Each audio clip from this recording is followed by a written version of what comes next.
The questions you get about the build are ridiculous. By bystanders like coming by, just that people that have no idea, they're just blown away. People coming up asking like, "Oh, is that the jump up the top?" Like, yeah, no, we figured we put no in run to it whatsoever. Just hope for the best. Yeah.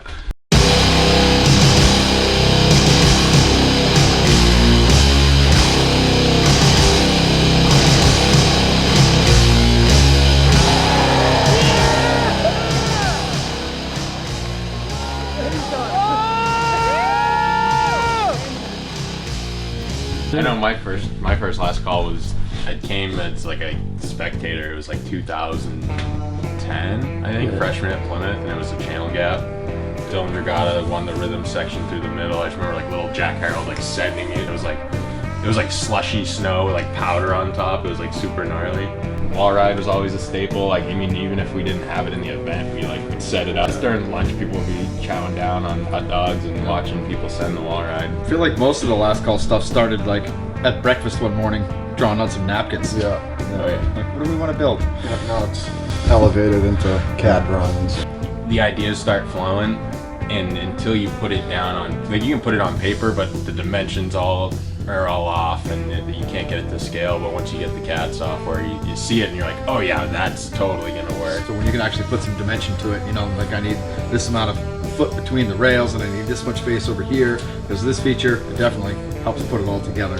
It's probably like 2-3 days to get everything in and then cleaned up. It's always just been not like a free-for-all, but like everybody's had input, you know what I mean? Like everybody on the crew has an input of what's gonna go on. Everybody's got a little input into it, Halfway through the build, somebody might just be like, hey, what if we put a barrel up over here? Everyone's like, yeah, that's a great idea. Yeah. And it just flows and gets modified throughout the whole build. Seeing some of the new guys too are timid to have an idea, then they have an idea and you're like, yeah, that's a great idea. They're like, really? And you're like, yeah, we're gonna do that. So it's like, some years it's like warm and sunny, right? And like it's beautiful out, like we said. The event, like we've been lucky with the event that like I can only think of like 1 or 2 years the weather's been like snowy and hard to work with. The way we've adapted, I think, to the weather, regardless of what the weather is for the build, it's usually blocks of ice here always. So it's like, I feel like the stuff that we've come up with to make these builds is pretty wild. We don't buy any rails. We make whatever we want. Oh, we build rails just for last call. We would build something expecting it to be ridden one way, and then people show up and ride it a completely different way. Yeah, and you're just like, I never even thought about it.